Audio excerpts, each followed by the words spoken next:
Hello everyone, welcome to पैरल physics KV. आज इस वीडियो में हम सेल्फ इंडक्शन और म्यूचुअल इंडक्शन से रिलेटेड कुछ इंपॉर्टेंट क्वेश्चंस डिस्कस करेंगे। Question number 1 says a plot of magnetic flux versus current is shown for two conductors A and B. Which of the two has larger value of self inductance? हमें graph given है। इस graph में हमारे पास दो conductors हैं जिन्हें आप inductors भी बोल सकते हो, ए और बी, और इसमें मैग्नेटिक फ्लक्स का वेरिएशन दिया हुआ है विद रिस्पेक्ट टू करंट। हमें बताना है किसकी सेल्फ इंडक्टेंस ज्यादा है और क्यों। सबसे पहले तो हमें ये देखना पड़ेगा कि जो फाई का रिलेशन विद करंट कैसा है, how is phi related to current. So we know that phi is equal to Li, where L is the self-inductance. So I can write that self-inductance is equal to phi upon I. तो क्या मैं कह सकती हूँ कि इस graph की slope मुझे इंडक्टेंस दे देगी, self inductance, since y axis upon x axis is the slope. तो जिसकी स्लोप ज्यादा है उसकी सेल्फ इंडक्टेंस ज्यादा है। So I can see that phi upon I, slope of A is greater than the slope of B. So I can write that self-inductance of A is greater than the self-inductance of B. This is my answer. Question number 2 says, figure shows an inductor L and a resistance R connected in parallel to a battery through a switch. The resistance R is same as that of the coil that makes L. Two identical bulbs are put in each arm of the circuit. हमारे पास ये circuit है, circuit में ये जो resistance दे रखी है और ये जो इंडक्टर दे रखा है, दोनों की रेजिस्टेंस सेम है। जो इंडक्टर जिस वायर का बना है उसकी नेट रेजिस्टेंस यहाँ से लेकर यहाँ तक आर ही है, और इन दोनों आर्म्स के साथ मैंने दो आइडेंटिकल बल्ब्स कनेक्ट किए हैं, B1 और B2। इस पूरे सर्किट को मैंने कनेक्ट किया है एक बैटरी से थ्रू अ स्विच। मुझे बताना है which of the bulbs light up earlier when S is closed। जब हम S को बंद करेंगे तो कौन सा बल्ब पहले जलेगा, B1 या B2, या फिर दोनों साथ में जलेंगे। The answer will be B2 will light up earlier। जो B2 बल्ब है जो रेजिस्टेंस के साथ कनेक्टेड है वो पहले जलेगा, B1 थोड़ा सा देर से जलेगा। ऐसा क्यों? क्योंकि जो इंडक्टर है, इंडक्टर की क्या प्रॉपर्टी होती है, it opposes any change in the current through it which is self inductance.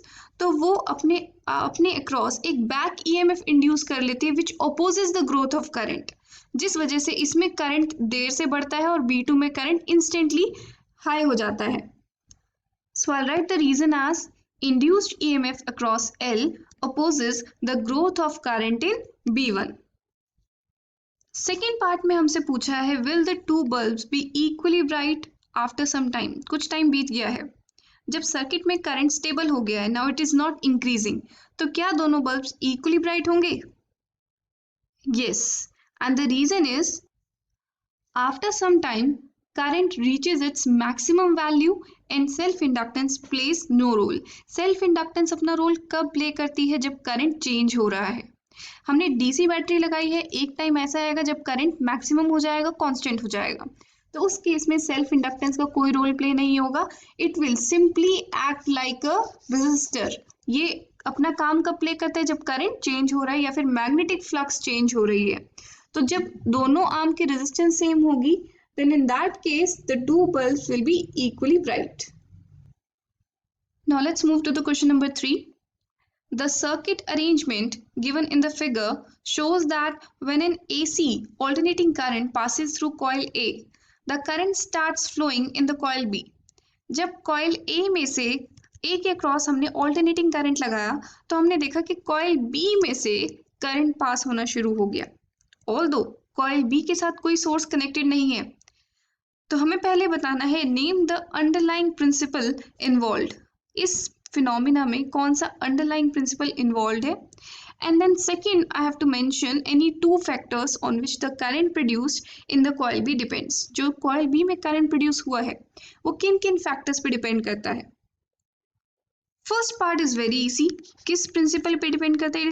Basic underline principal है इसका, principle of mutual inductance,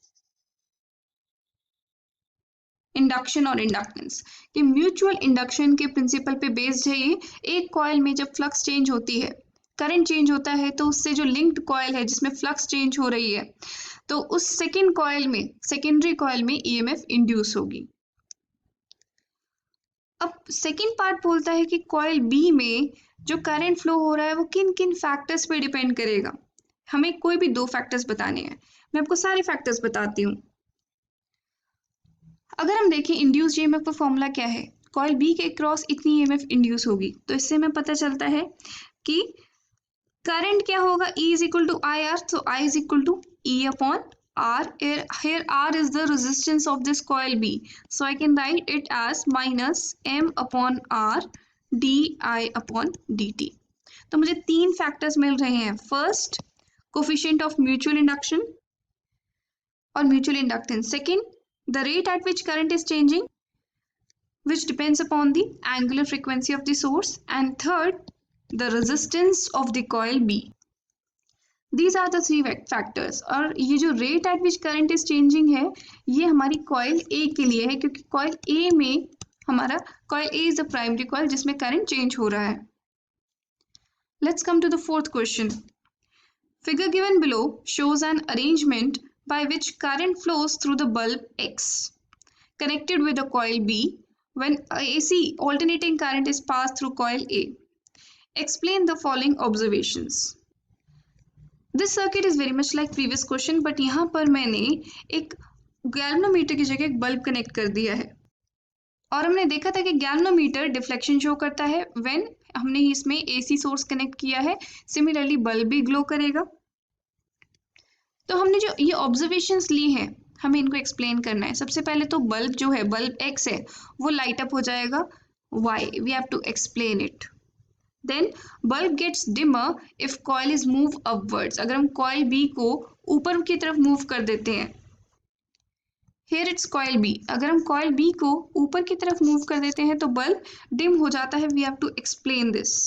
And then if a copper sheet is inserted in the gap between the coils, how the brightness will change. हमें इन तीनों observations को explain करना है।